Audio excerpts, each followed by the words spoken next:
La grande Masha Merrill était au vernissage de l'exposition des œuvres de Luciano d'Alessandro, grand photojournaliste italien dont elle a croisé le chemin il y a 4 décennies. Pourquoi l'actrice française de 82 ans honore-t-elle son travail?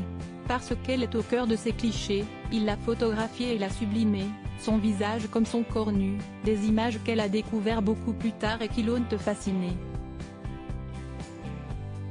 De cette rencontre, la comédienne a rédigé un livre qui vient de sortir, L'homme de Naples, édition de l'Archipel, une histoire d'amour passionnée avec ce photographe italien, dont elle n'avait jamais parlé auparavant. Un texte fort et émouvant agrémenté de 50 photos superbes et intimes. Au cours de cet événement, Masha Merrill a pu compter sur la présence de nombreux proches, comme son fils Gianguido Baldi. Son père n'est autre que le réalisateur et producteur de cinéma italien que l'actrice a épousé en 1969 et avec lequel elle s'était installée à Rome, tournant dans plusieurs films italiens.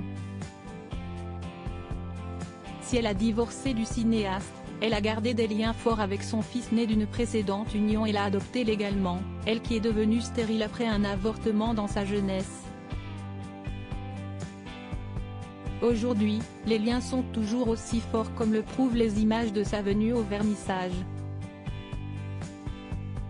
Le duo a également posé avec Michel Tarrant, neveu de la comédienne et ambassadeur de France au Tadjikistan. La veuve de Michel Legrand a également pu compter sur la venue des réalisateurs Jean-Paul Rappeneau et Jacques Fanson, de la réalisatrice et scénariste Caroline Huppert, sœur d'Isabelle, la productrice Anne-Dominique Toussaint, du journaliste cinéphile Pierre Murat, la directrice artistique Rosalie Varda-Demi, le musicien Bertrand Burgala, le chef d'orchestre Michel Tabachnik ainsi que le directeur de sa maison d'édition, Jean-Daniel Belfond. Des photos osées qui lui ont fait repenser sa féminité dans le magazine Gala. L'actrice césarisée de Antoine Ilois s'était épanchée sur ses photographies audacieuses et cette passion avec l'auteur de ces clichés qu'elle a vécu à l'aube de la quarantaine. Je me suis dit que ça n'était pas vulgaire. J'ai toujours considéré mon corps comme mal foutu, mais de façon harmonieuse.